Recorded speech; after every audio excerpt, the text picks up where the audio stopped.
समस्त दर्शकों को ओडिया तांत्रिक स्टोरी को हार्दिक स्वागत। आज ये वीडियो रे आम जानिबा गोटे एमिति साधनार अनुभूति विषय जोटा कि रियल अनेक दिन तलर कथा। सेतबेले मु राति अधरे भल लागिलानी बोली गाड़ी धरी बाहरी थाए बुलिया पाई जाऊ थाए धौली आखपाख अंचल को धौली पाखे थिबा गोटे गुप्त स्थान को। से दिन मते सारा दिन बोर लगुला से राति जाई सेठी किछि समय बसी आसिया का भाविली। राति रे बेसी समय हेले किछि दिव्य शक्ति से स्थान को आसंती बोली शुणिथिली, जोथिपाई मु सेठिकी जाइथिली। सेमानंकु मो निज बसरे करिबा विद्या सेतबेले मु शिखुथाए। राति समय धौलीर गुप्त गुंफा पाखरे मु बसी थाए। जदिओ सेठी स्ट्रीट लाइट लगी थाए किंतु से लाइट बोधुए से दिन खराब हो जाइथिला कि कौन जलु नथिला। पवन बहुत जोर रे होउथाए। मन देह ठंडा पड़ जाउथाए। मन एकदम हल्का लगुथाए। मन रे जो टेंशन थिला, टेंशन रो बोझ थिला, से सबू पवन सह केउ आड़े उड़ीगला भली लागिला। सेठी गुंफा पाखरे थिबा ओस्ता गछ मूले रे किछि समय शोइली। शोइकी गड़तड़ होउथाए। हठात किना आखि लागिगला। किछि समय जाइछि कि नहीं, किछि गोटे मंत्र उच्चारण शुभिला। मंत्र शब्द शुणी मु उठिली। देखिली पाखरे 32-33 वर्ष बयसर गोटे युवक चिलम धरिकी गंजे स्ट्रोक मारी किछि मंत्र जप करि चलिछि। मंत्रर उच्चारण स्पष्ट जना पड़ुथाए जे कौनसी पिशाचिनी मंत्र बोली। मु उठिकी बसिली। से आखि खोली देखिला जे मु उठीगलानी बोली। पुणी आखि बंद कर देई तार मंत्र जारी रखिला। मु देखिली से गछ मूल किछि मंडल अंका ही थाए। सेठी गोटे बड़ दीप जलु थाए, धूप जलु थाए। झुणा दानी उपरे किछि गुगुलर एवं लोबानर धूप जलु थाए। धुआं मोटालिया आकार उठु थाए। मु टर्च पकई भलरे भूमि उपरे अंकित होइथबा से मंडल को देखिली। मंडल टिके भिन्न थिला भली जना पड़िला।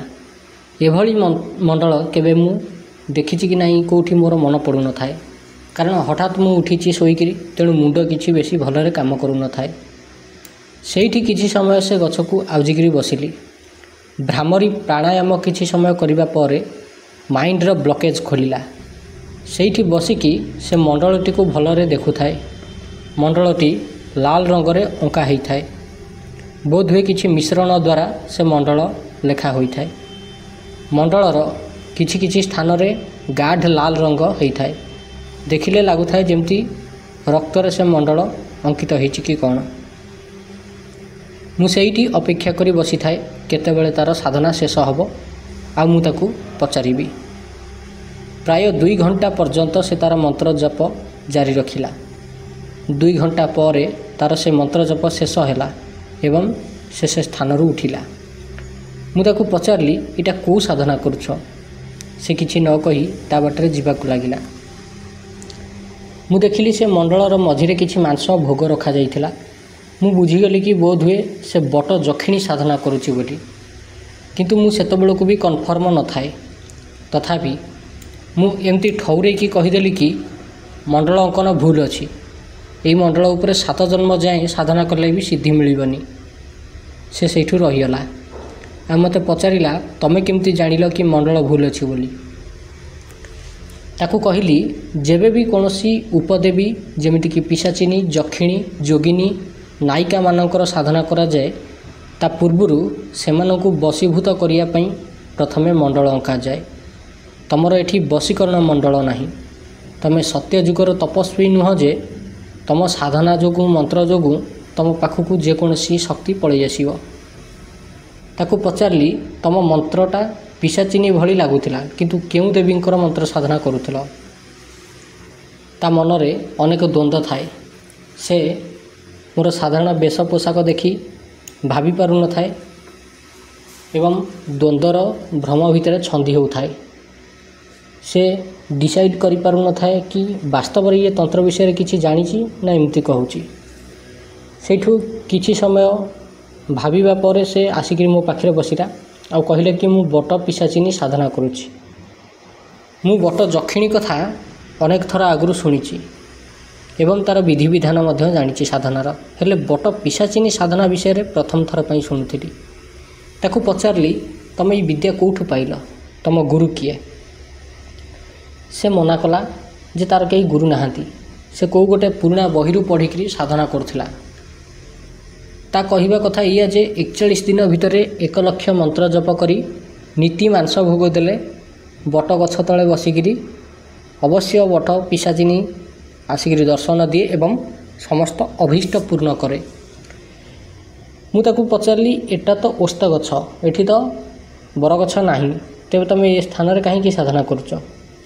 ସେ କହିଲା, ପ୍ରଥମେ ଏ ସ୍ଥାନରେ ଗୋଟିଏ ବଟ ଗଛ ଥିଲା, ସେ ବଟ ଗଛ ଭାଙ୍ଗିଯିବା କାରଣରୁ ତା ସ୍ଥାନରେ ଅଟୋମେଟିକ୍ ଗୋଟେ ଓସ୍ତ ଗଛ ଉଠିଛି। ଯେହେତୁ ବଟ ଗଛର ମୂଳ ସେ ଗଛର ତଳେ ଅଛି, ତେଣୁ ସେ ସ୍ଥାନରେ ତା'ର ବିଶ୍ୱାସ କି ନିହାତି ପିଶାଚିନୀ ଆସିବ।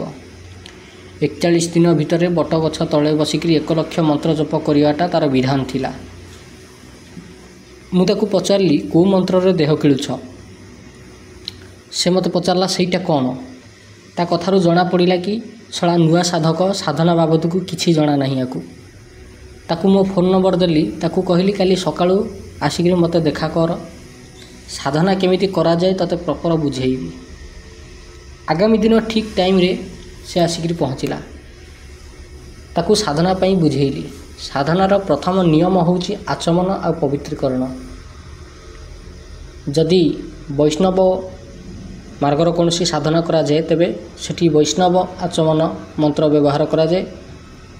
ଯଦି କେଉଁଠି ଶୈବ କିମ୍ବା ଉଗ୍ର ସାଧନା କିମ୍ବା ଶାକ୍ତ ସାଧନା କରାଯାଏ, ସେଠି ଶାକ୍ତ ଆଚମନ ମନ୍ତ୍ର ବ୍ୟବହାର କରାଯାଏ। ପ୍ରଥମେ ଆଚମନ, ତାପରେ ପବିତ୍ରୀକରଣ, ତାପରେ ଦେହ କିଳନ। ଦେହ କିଳନ ମନ୍ତ୍ର ପ୍ରଥମେ ସିଦ୍ଧ କରିବାକୁ ପଡ଼େ, ତାପରେ ସୁରକ୍ଷା ଘେରା ମନ୍ତ୍ର ସିଦ୍ଧ କରିବାକୁ ପଡ଼େ। ଏତିକି କହିସାରିବା ପରେ ତାକୁ କହିଲି କି ତାପରେ ଗୁରୁ ପୂଜା କରିବ ଏବଂ ତାପରେ ଗଣପତି ପୂଜା କରିବ, ତାପରେ ଭୈରବ ଆବାହନ କରିବ, ଦିଗ୍ବନ୍ଧନ କରିବ, ତାପରେ ଯାଇକରି ସାଧନା ଆରମ୍ଭ ହେବ।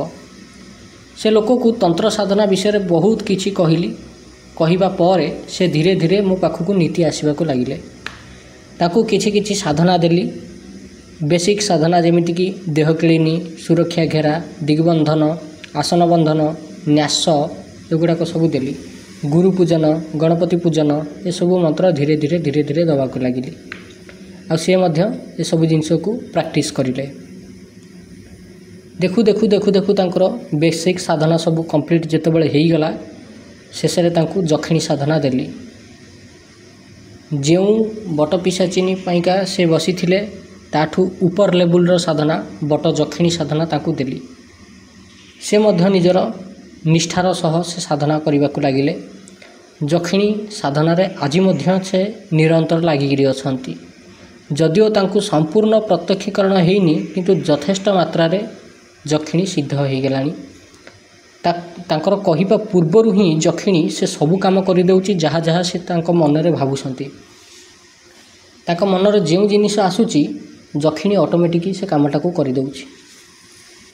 ତେବେ ଇଏ ଥିଲା ବଟ ଯକ୍ଷିଣୀ ସାଧନାର ଅନୁଭୂତି।